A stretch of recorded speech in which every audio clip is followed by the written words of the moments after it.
Hi, we're the team multimodal prediction of future cognitive impairment in Alzheimer's disease. My name is Rachel, and my team members are Ryan, Maria, Jennifer, and Ali. Alzheimer's disease is a disease that affects cognition and memory, and 1 in 3 seniors dies due to Alzheimer's disease or another dementia.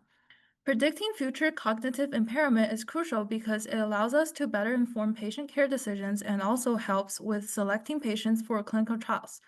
However, such prediction is complicated by the fact that the rate and pattern of cognitive decline vary widely across individuals. We present a novel method that integrates clinical and genetic data, structural imaging data, and functional imaging data as topological features to train a regression model that predicts future level of impairment as cognitive score. All modes of our data were sourced from the Alzheimer's Disease Neuroimaging Initiative called ADNI. And we chose ADNI because it has a rich multimodal data, like clinical data, cognitive data, genetic data, and structural data, imaging data. So we started with 5,000 participants, and we kept adding variables to have participants that had the enough information that we needed for our project. Then at the end of after filtering, we ended up with 2,473 participants, which is enough number for our project. This slide shows our structural imaging processing flow. We start with fMRI scans on the left. fMRI means structural MRI. It's a type of MRI that focuses on structural features that are important to forecast cognitive impairment. The scans are processed using free software. We performed steps such as surface reconstruction to get features of brain volumes and cortical thickness.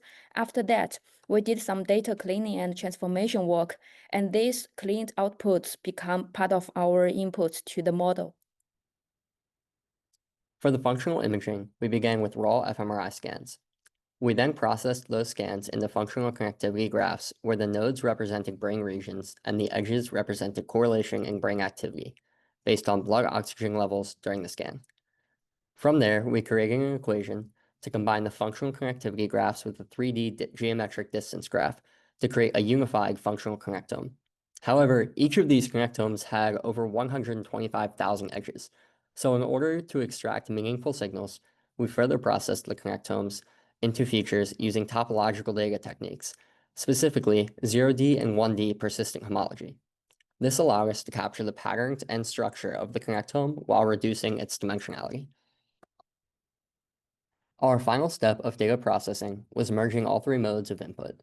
For a given subject, we included both a past and current neuroimaging scan so that we could include both current features as well as features representing change over the prior year. Finally, we merged the neuroimaging data with the clinical features to create one single input vector, which we fed into our final model, an XGBoost. Our regression model aimed to predict a subject's cognitive score 2 months in the future, using log transform scores to account for distribution skewness. The final model, which was trained with randomized hyperparameter search and subject-level cross-validation, achieved strong performance on the testing data, as seen in the regression performance table.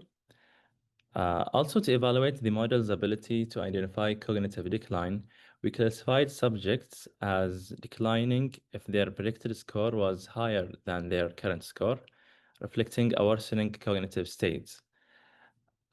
This allowed us to assess decline detection performance using binary classification metrics, as seen in the classification performance table.